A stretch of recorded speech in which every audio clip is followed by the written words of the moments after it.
Hello, and welcome back to Sharing a Chapter a Day. This is me, and today I will be reading Chapter 74 of Engagement in Peril by Dara, Odoe, Sok. Chapter 74 is titled Unwanted and Unwarranted Company.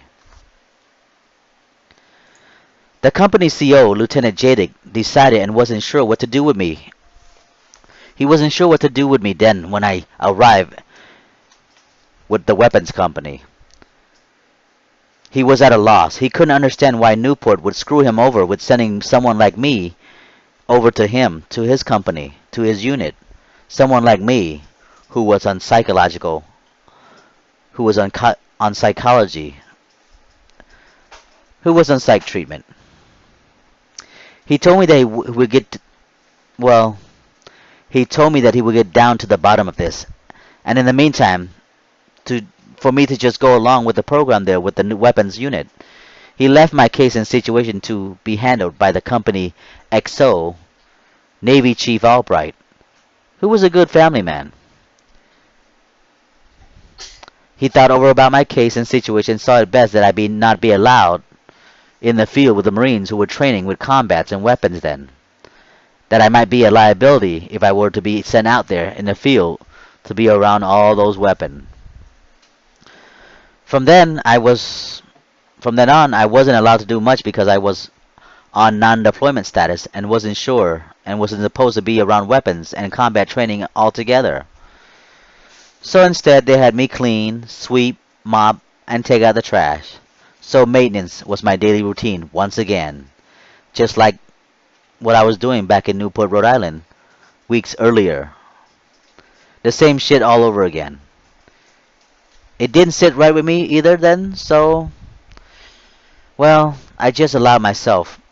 So I just swallowed my pride and told myself to stick through it, hoping for the best in the long run.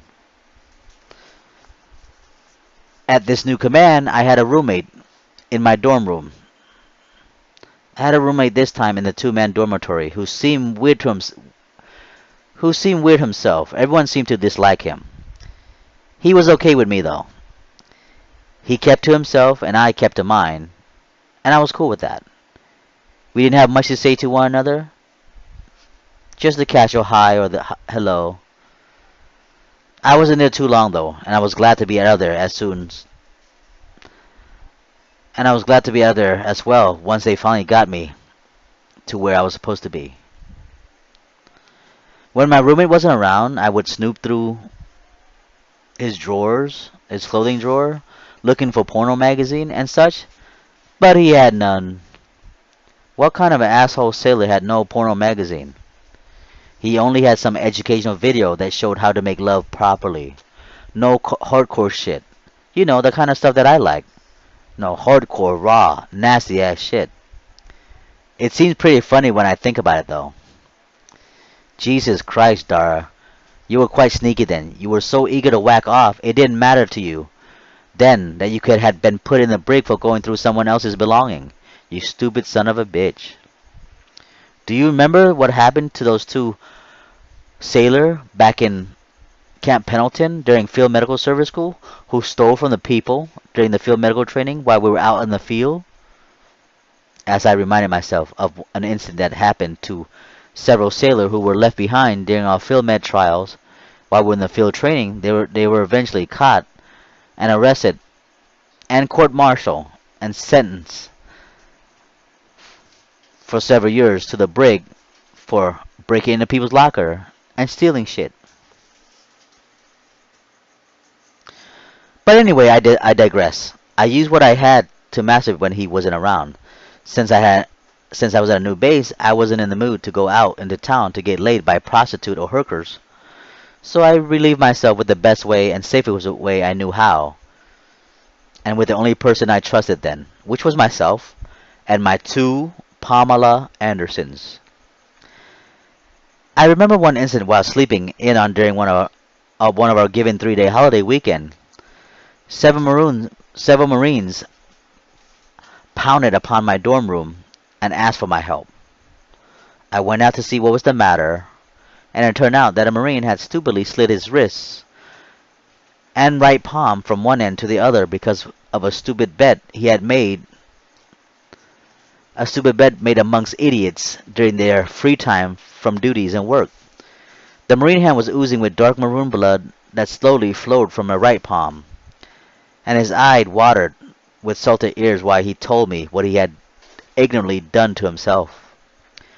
Unfortunately for the idiotic Marine, the Naval Hospital was shut down and closed for the holiday weekend, so I had to stitch him up with whatever suture I had available for the meanwhile, and instructed him to go to the nearby drugstore to get some Motrin for his pain and to get his stitches looked at when the hospital opens up the next day, or he can choose to go to the emergency room out in the town nearby of Jacksonville and such. I gave the injured Marine 10 stitches up and down his palm and taped a square piece of gauze over it and wrapped his right hand with a light bandage to hold it in place. It's funny sometimes when Marines do crazy, stupid things when they are left and allowed to venture off on their own accord. After stitching him up with fishing lines, I decided to freshen up and went about my daily routines of driving around the humongous base, looking for something to do, and it usually ended up me going to the nearby Asian cuisine restaurant just on the outskirts of the Marine base. I often patronized this particular bistro and just eat the Asian food there. That reminded me the type of food that my mom and family often made and had for dinner back home in Long Beach, California. So it helped to relieve some tension though when I was eating the Asian food. I really miss mom, sibling, and Shinshin then, and of course I miss my girl Benevolence as well. I hope she and her family were doing well and was healthy. Back then I only called my mom and my girl about once a week using the payphone, and every time we spoke we usually end up in tears, missing each other and missing how we once were. I usually was crying like a little bitch then every single time I called home. I was quite lonesome and quite desperate and depressed. All I wanted to do then was to be out of there. And even now as well, you see. Stuck. Here I am, stuck in my own misery. Thank you for listening. This is the end of chapter 74. Be on the lookout for chapter 75, titled A Thanksgiving to Remember. This is Do, Ra, me, and I'll see you later. Thank you.